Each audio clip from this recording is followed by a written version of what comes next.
Okay, sama kayo ng loob, mga anak. Alam ba sa mga lumaki yung mga anak nyo ng sa pamayan ninyo, di nadadala-dala ng mga bata. Lalaki yung mga bata ng kayo awayan ng awayan. Mga bata. Apektado pa mga nag-aaral, mababasa ng mga klase.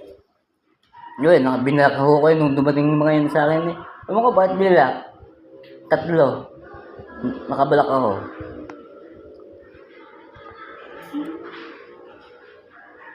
Desisyon ng anak mo yun eh. Oo. Nung dumating ka, hindi mo nabalak ako. Nung wala kayo, hindi mo binabalak. Eh, okay lang. Hindi mahawakan ng silver ng mga anak mo ha. Huwag ako.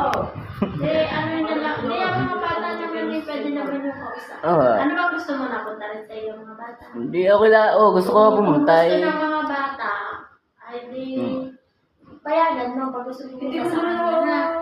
Hindi lang, tinuturuan mo yun. Nabraniwas na ako eh.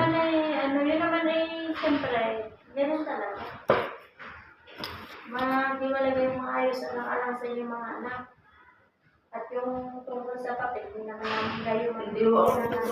Pero yung BPO, yung 100 meters sa 100 meters. Hindi ka pwedeng... Hindi mo ako napunta sa kanya kanina, ikaw. Hindi. Panaraman kayo. Hindi mo na... Kumalik na nga tayo. Hindi mo napunta doon hanggang Katigas eh. Ba't pupunta ko sa kanila nung karapatan ko? kita na may matagal din. Oo. Hindi naman napunta doon eh. Sabi ko eh, Teresa, dito muna ako kakain. Doon lang ako. Tukan. Maayos natin yun, naayos nga natin. Maayos natin yan. Puro na ganyan ha. Gusto ko yung may walag na kung gusto, kung okay, yun, naliwanag ako, Kap, na tanggap ko na. Wala akong galit sa kanya. Gusto ko yung maliwanag na gano'n na sa kanya, ayaw na sa akin. Tanggap ko naman yun. Pero pareho naman po. Hindi na mag-focus. Yun talaga na Hindi mga na. loob Hindi na nabigla sa asawa. Hindi na wala Ganun talaga. yung pagsiselos eh.